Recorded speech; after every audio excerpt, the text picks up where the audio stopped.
I'm going to start with a quick story. A couple of years ago, I think, my wife and I were at Costco, and we must have had the same idea because we arrived before the doors opened and we had to get in line. And there was this woman behind me with two sons, and you know, as kids do, they act up a little bit. I have two sons as well. Mine are 11 and 7 now, and you were parenting your best to make sure that they were in line. And my wife and I laughed a little bit, and then later we got in the store, and my wife said, "You know who that was?" And I said, "I have no idea." And she's like, I didn't turn around and look. You know, I was like, you know, it's parenting. We hear it all the time. And she said, "Oh, that's Janet Nguyen." I said, "How do you know that?" Because she doesn't pay any attention to like politics or anything. And she said, "Oh, you know, the little door hanger things that they put on the door." So as a marketer, those things work evidently. My wife knew who you were by your image. So anyways, welcome. We're so glad to have you. Let me just have you say a couple, you know, welcome to the crowd. Good morning. Good morning. Do we need more coffee? And by the way, these tables up here are empty. We don't bite, I promise. Yeah, come on up. So you're welcome to come closer to us. No, it's always exciting to come back home. We are back from session, so I'm here, and you know it's always great to be able to not only be among folks who are our local, the backbone of our local economy, those who are fighting the good fight and making sure that you employ people and that you stay in California to fight with us. And so it's always nice to be able to come back and see you all, and also to give you the good, the bad, and the ugly of Sacramento. All right. Well, we're going to get into that. So, Janet, I'd like to know what issues are top of mind for you right now, especially related to the business community. You're all here for the rest of the day, right? I just want to make sure we're on the same page. No, a lot. Probably the biggest one for us right now that hits you the most is public safety. Most people don't see public safety and business correlating or has any connection, but it does now because of the policy that has been in place because of Prop 47. And Prop 47's allowed folks to go ahead and just do serial shoplifting, smash and grabs all over. I mean, how strange it is when you're walking into Target, because I've done it many times. I walk into Target, and here comes somebody just walks by with a bike, and you're like, wait, that's not normal. Because I mean, growing up, and you don't even want to steal a gum, right? I mean, you're told that is wrong, but the policy in California has allowed it to be okay, because we don't call the police, law enforcement can't do anything more. All those, it used to be a felony, now it's a misdemeanor. And not only that, you can go to every Target all day long across the different cities. As long as you steal less than $950, there's nothing they can do. It's not even worth the general manager or the staff calling the cops, because the police officers can say there's nothing we can do. In the past, you can call the police officer, they'll book the individual 24 hours at minimum, and then they go from there. And now you've done it twice, and you've done it third time, you go to jail. That was the past. And it hasn't been like that for so many years because of Prop 47. The good news is the state legislature, so we ended session on August 31st at midnight.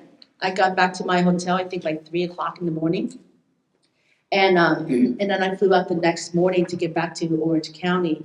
But we, bipartisan, passed lots of retail theft reform bills. And a lot of folks are asking, you know, what's the difference between that and also Prop 36 that's on the ballot? There's a lot of differences between the two. You know, now anything that has to do with serial shoplifting will now become a felony.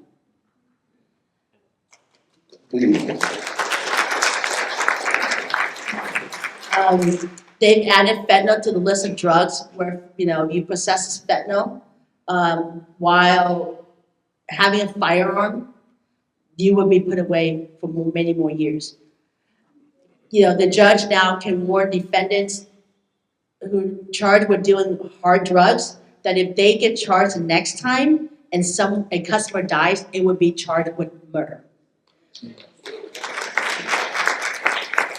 it also allows the drug court to now break the cycle of addiction by forcing folks into a drug program.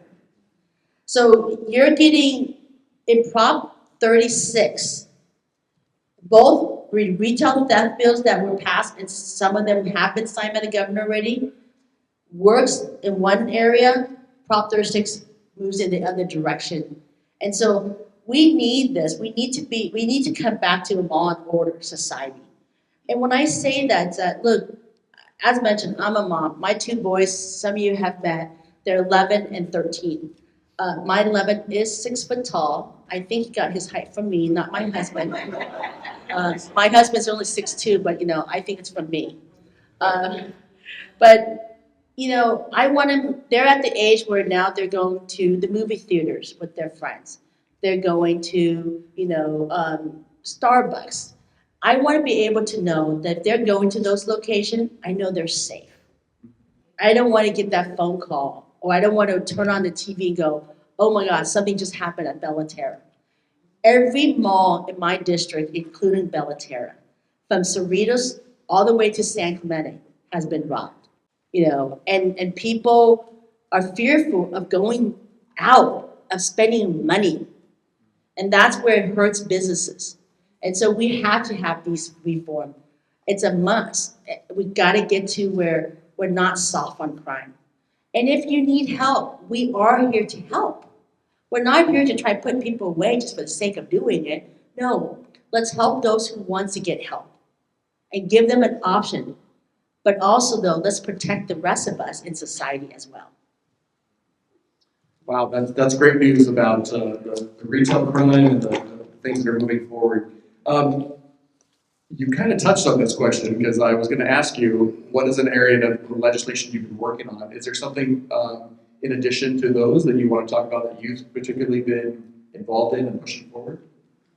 So a couple of legislation has been very dear to me, and I mentioned this last year when I was here too. One is fentanyl. Fentanyl, if those of you don't know, fentanyl is the number one cause of death in America today, between the ages of 18 and 45. And it's creeping to younger, to 10 to 5 years old as well. We are literally watching a whole generation vanish before our eyes. Fentanyl killed more Americans than COVID. It has killed more Americans than many of the wars that we have been in. That's how much and how fast fentanyl is penetrating, especially in California. It is a billions of dollar industry. And it's creeping in from the south. Lots of drug trafficking coming into California.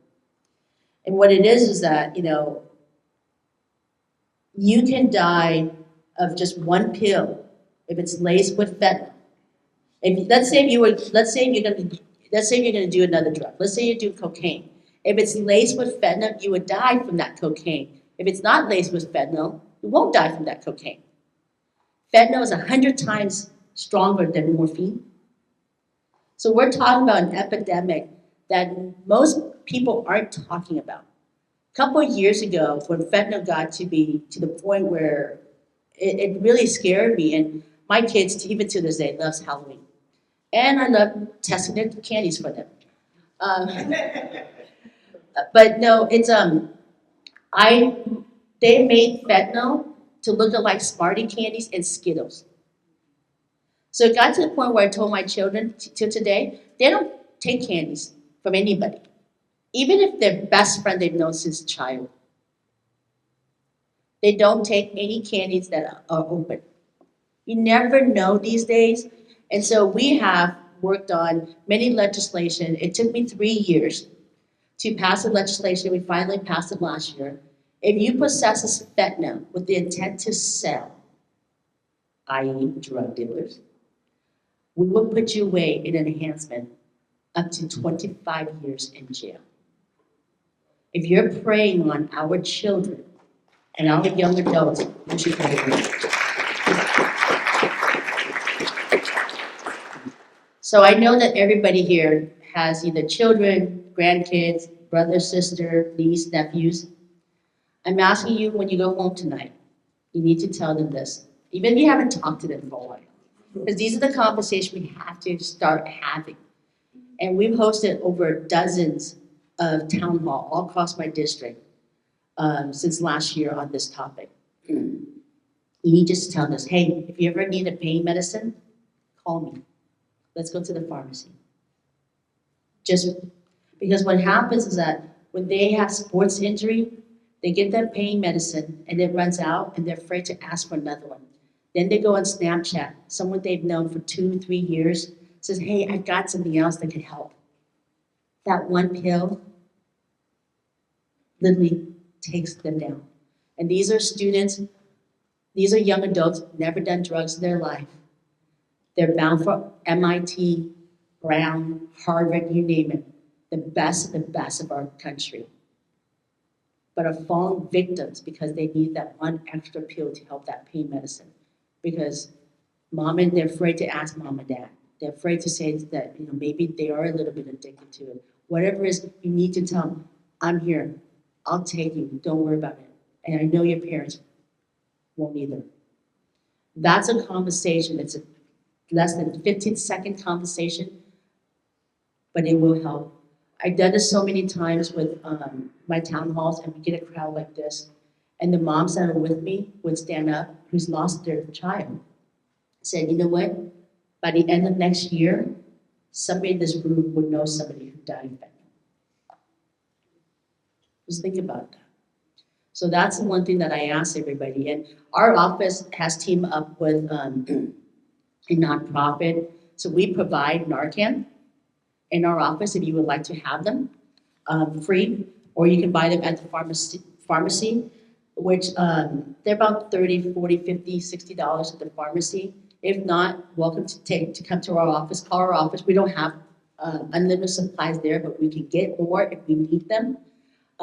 For me, I hope to God that my boys will ever touch drugs. I think I've put fear of God onto them already. But I have Narcan in my car, in my house. My husband has them in his car. We have them everywhere in my office. It's actually to save other folks around you. Like my kids are, one's in MMA, one is in baseball. We're surrounded kids all the time. And Narcan itself is, Narcan is one of the type. It's just a little nasal spray up the nose. It's harmless if it ended up not being an overdose. But also keep in mind, Narcan doesn't save you from an overdose or reverse an overdose. It helps you to be stabilized until the ambulance or the firefighter comes. Then to reverse an overdose, it has to be medically done at the hospital. Okay, and there's very simple signs to see someone, and you can see if they are going through an overdose at that moment. I'm not a medical professional in any way. I'm just telling you what I've learned throughout the times that I've been doing all these town halls. But it's something that's extremely serious. And the state legislator, since last year, we've done several bills. One, every concert hall, every stadium has to have some type of Narcan on site. Every public schools has to have, in public facilities, now has to have it.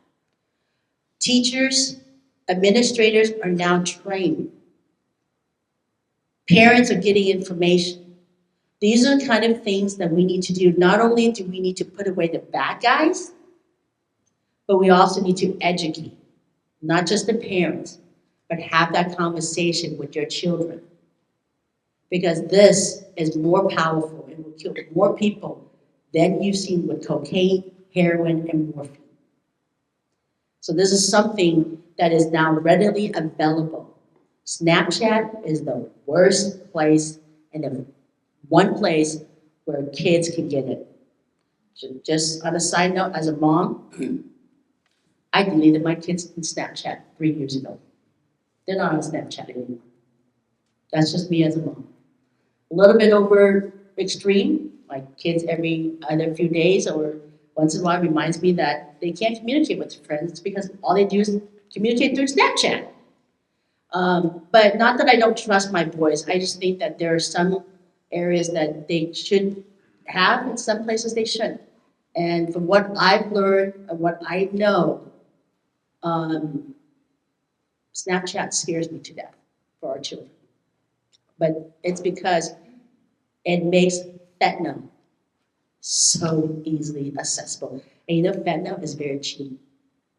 It's a few bucks. It's not like cocaine and all the other drugs. That's why kids can get a hand on it.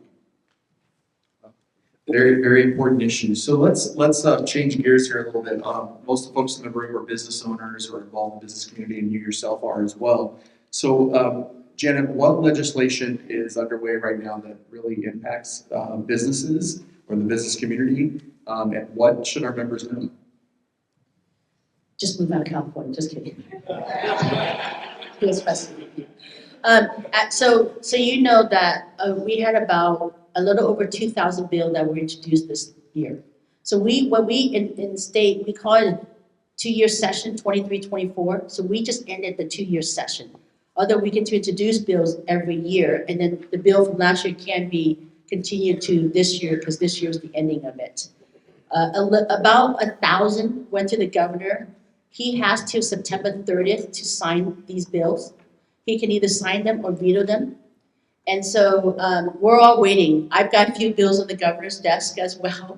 So we're all waiting. And the one thing that the governor has called on is a special session, which means is that, well, actually, let me go back a little. The governor can call for a special session, but it's the speaker and the pro tem who has to call for those committee hearings. And so it sounds like we potentially would have a special session, which then calls us back to Sacramento for a day or two, or whatever they need. And the special session is to talk about the gas price and the gas, taxes in California.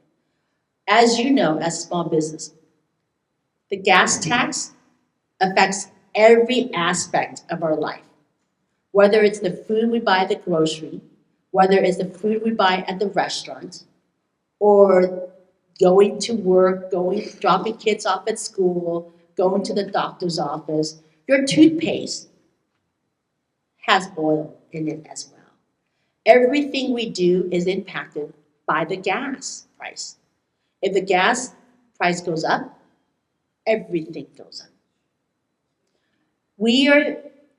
California has the highest gas price per gallon than every state in the country, including Hawaii. And Hawaii has to import their gasoline or their oil. Ours is the most expensive. We are always peaking $1.50 or more. So one of the things that I've been fighting hard is to ask us to, one, suspend the gas price,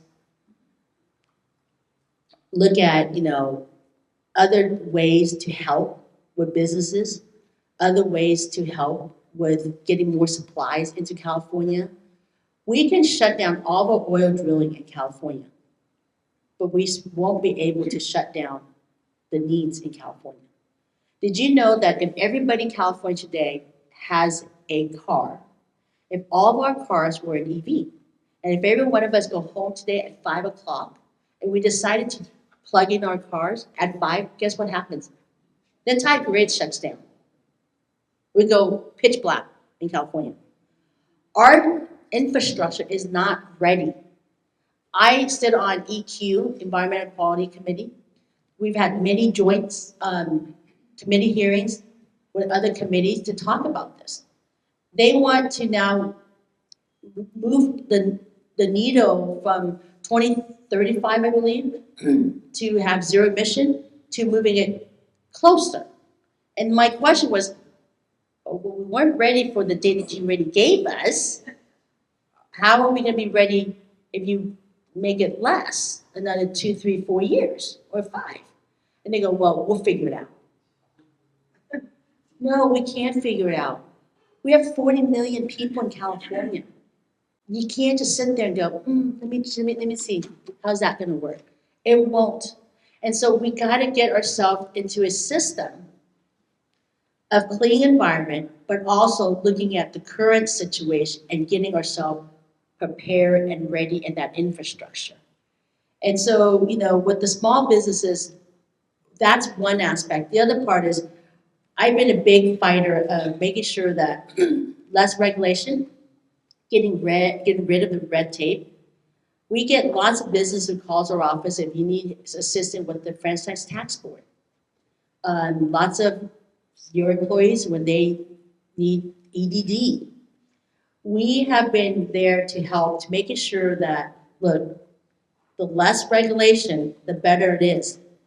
Because to me, if the economy is kind of a circle of life, right? You make more money, you spend more money. The more money you spend, let's just say me, the government, the more I get. The less you make, the less you spend, the less I make. It's a circle. So if we allow you to make the money, and quite frankly, if anybody here who's in business to break even, I know a few mental institutions for you. Because business people don't go into business to break even. You work 10, 15 hours a day. You're not only the CEO, but you're also the janitor. You're also the scheduler. You're also doing the payroll. You're also washing the dishes. You do what it takes to making sure that your business stay afloat, not only for your family, but for your employees. I grew up in a family that has restaurants. We were one of the few restaurants in this county 40, 50 years ago. I remember Christmas was at the restaurant. All of our Christmas tree was there. Our Christmas tree was there. I was helping out, busting the tables at 10 years old, when somebody wasn't available. So I get it, I know, and I also know when the city comes and tells you that the paper towel was an inch off. Huh? You want me to remove that? And I'm translating this for my parents to understand that, so we have to move it up or down. It's like those are the red tape that government should not be in the way. The sooner you can build your business, the sooner you can start, the sooner it is better for everybody in the community. And so my goal has always been, haven't owned my own business, haven't been part of my parents' business, haven't worked for the Chamber of Commerce. I work for the Long Beach Area Chamber of Commerce. They're south of Los Angeles County. They are the largest chamber in terms of membership, in terms of budget as well. And so I know, so my philosophy has always been, cut the red tape, get you up and running, employ more people, hire the people in my communities, in my cities, and let's move it. And so that's been what fighting the lower taxes, fighting against tax increases or against fees, fighting to making sure that every aspect, whether it's healthcare related because of workers' comp, all that we need to continue to making sure people in Sacramento knows that it's a whole circle. This is where we're going to make it hard on Matt, our camera guy here. Are there questions from the audience? We don't want to save those always till the end. So are there certain questions? All right, let me head over here. Any word on changing that? Because that cost me like hundreds of thousands of dollars in taxes there. So nothing. Not this session. The special session that's being called will be just on the gas issue. And so everything else has been done for this year. I'm the vice chair of Senate Health. I've not been made aware of anything, and there was no conversation this year on that specific issue. I can answer an easy one, how old I am. What's your favorite color? What my favorite color is, what my kids' names are. You got your senator here. Wow, I was really good. Okay. Right, the state's pushing that. And repeat that again. But so we're dealing with ADUs, and the other thing we're dealing with is, so like in my neighborhood now, we've got corporations buying homes and leasing them for group homes and sober living facilities. They're not even, it used to be the group home bought it. So now it's a big business in our community. I can't run an auto repair shop out of my garage, right? I can't run a roofing company out of my home, but I can run a sober living home where those folks then spend all their time in the neighborhood, hanging out. How can we start controlling some of that? One of the members who have been I haven't been supportive of ADUs. I think, I get it. I know why we need housing.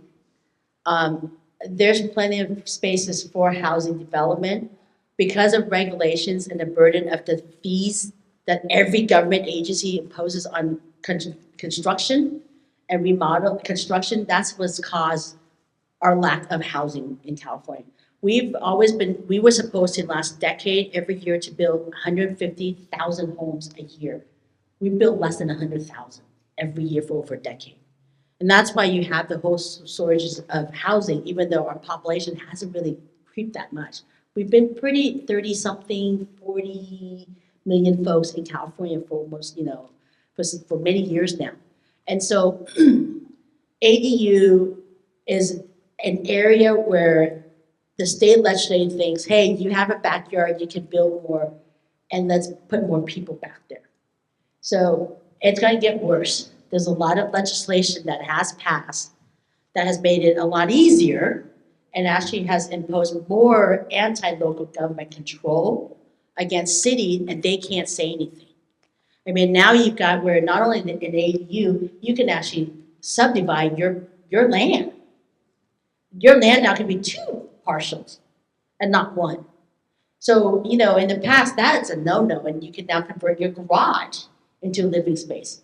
Look, I'm not here opposing more housing. I'm for more housing because the next generation and my generation, they're having a hard time getting a home in California. They're leaving the state. There's going to be no one left here to be able to afford. Owning a home in California is a pipeline dream now for this young generation. So that's for the ADU. And another part is they're also lessening the restriction of parking. That's a problem for neighborhoods, right? Because you have one, most likely 2 cars. If you're, husband and wife, or your partner. So parking has become less restrictive, and they're just allowing housing to pop up. And I'll tell you, because I've got Huntington Beach, Laguna Beach, Dana Point, San Clemente, Newport Beach. To put affordable housing in those areas is very difficult because those land are not very affordable in general, right? And even to putting ADUs is not possible in some areas because of the potential landslide. Because Laguna Beach is very small. Most of it is the cliffs. So anyways, that's the answer for that. So sober living, it's been something that I've been fighting in Sacramento because I've got the coast. And there's a few legislation that's trying to help. The process, how it works right now is anybody who wants a sober living permit goes to the state of California. The city has no control. And the state has to then impose penalty, or they have to, approve the permit, and then they have to also monitor that facility. And when the city has a problem or the neighbor has an issue, they call the state and the state doesn't come down. The coastal areas are the worst hit for sober living and drug rehabs because it's so lucrative. Some of these facilities are charging tens of thousands of dollars a month. And a lot of these people are coming from out of state. And some of them really high profile celebrities are at. And some are paying a lot more than that. Some are in the six digit. So we are trying to, this year, many legislation, bipartisan, trying to give the city some control or some avenue to making sure that you force the state to at least answer our call for help, or at least come down and investigate, or look at the facility, look at the paperwork. But the other part is though, is we want to be mindful and help these individuals. Some of these facilities are so bad that people are actually dying. They're not really monitoring them, they're just making money off of them. They're not helping these individuals. So we want the state to come in and look at these medical records. Are they getting help?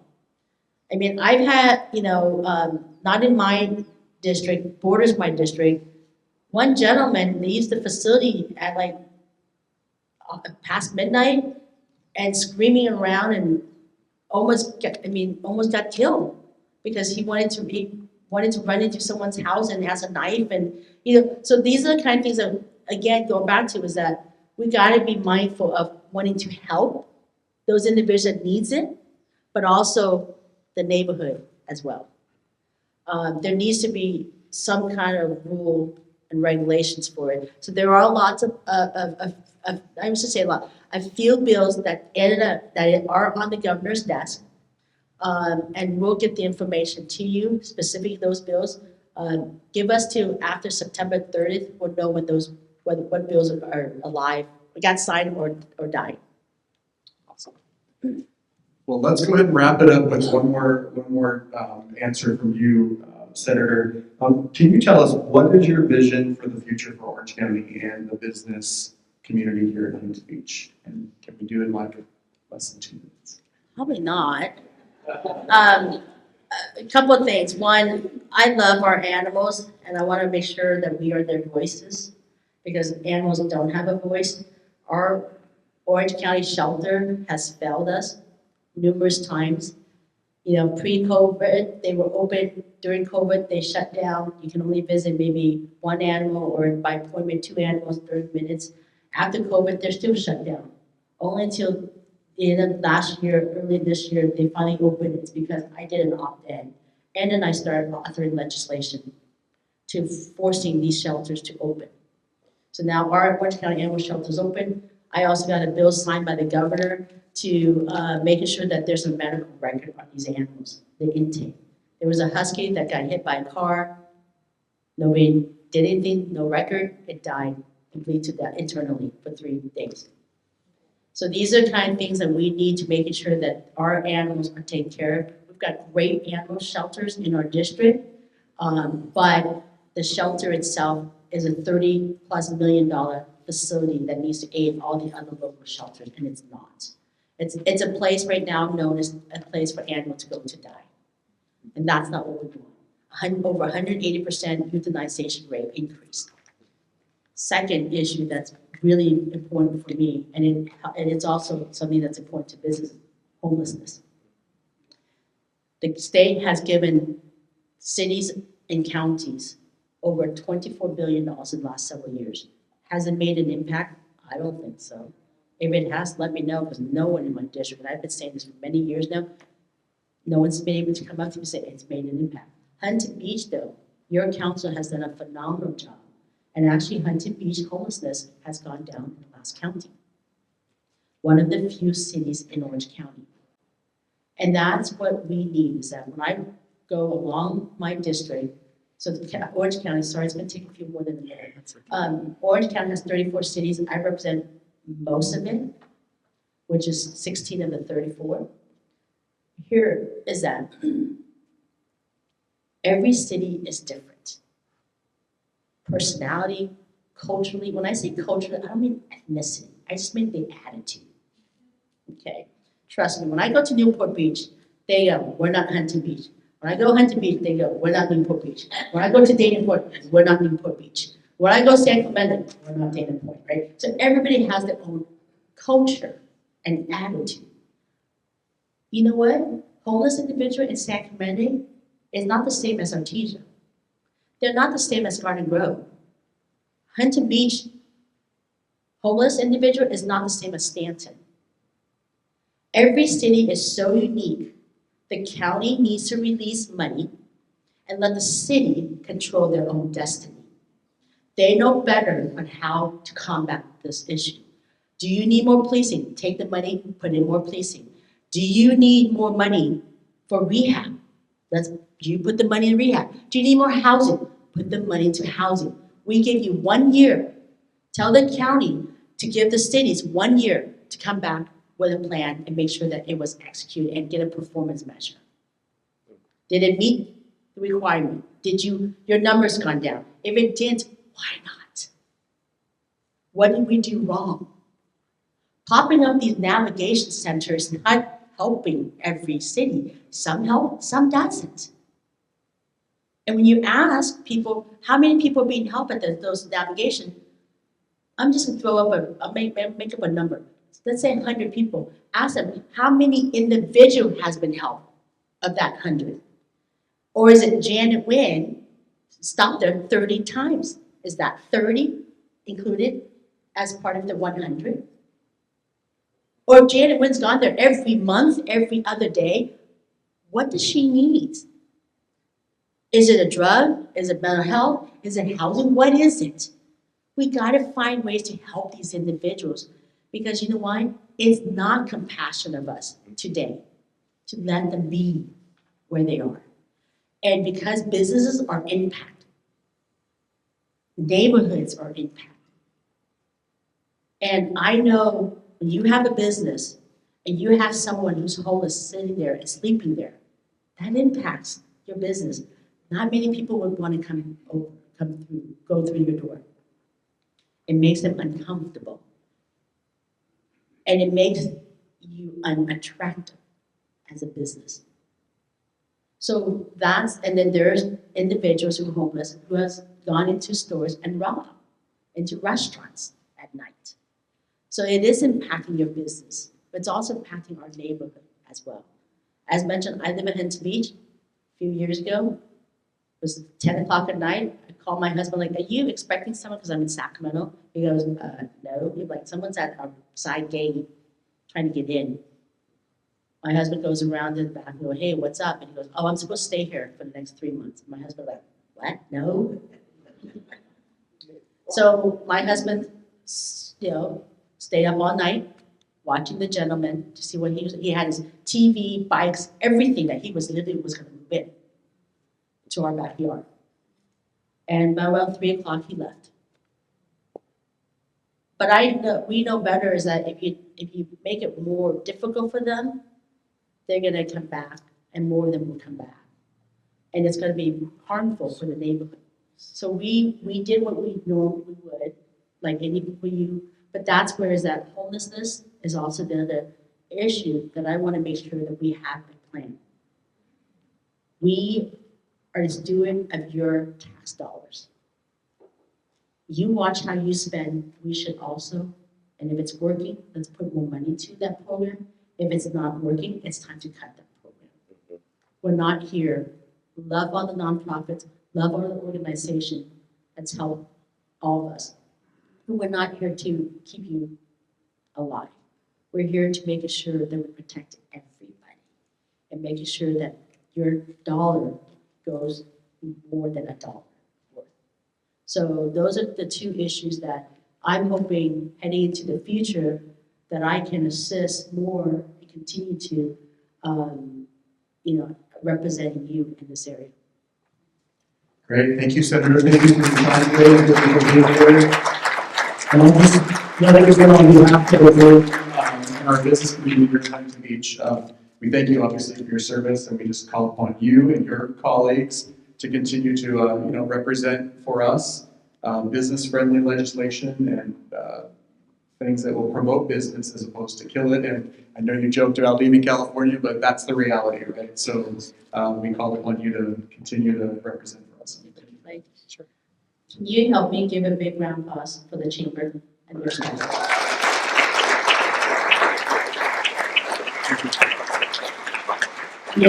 This chamber is so vocal. When there's an issue in Sacramento, they're there and they tell us their position and stand to protect the businesses. And on top of that, when we need help in Sacramento for someone to testify or to be on the Senate floor with us, when we call the chamber, they've never said no. And it's not something that is easy to do because a lot of stuff we do up there is last minute. And for them just to drop everything on our behalf, we're so grateful. That's the partnership that means so much to me because when I'm in Sacramento, I'm not here. I don't know everything that happens every day. So with the chamber as our partner, side by side with us, it's so helpful, and I'm very grateful. So I want to again thank the chamber for having me here, but for everything you do for our businesses every day.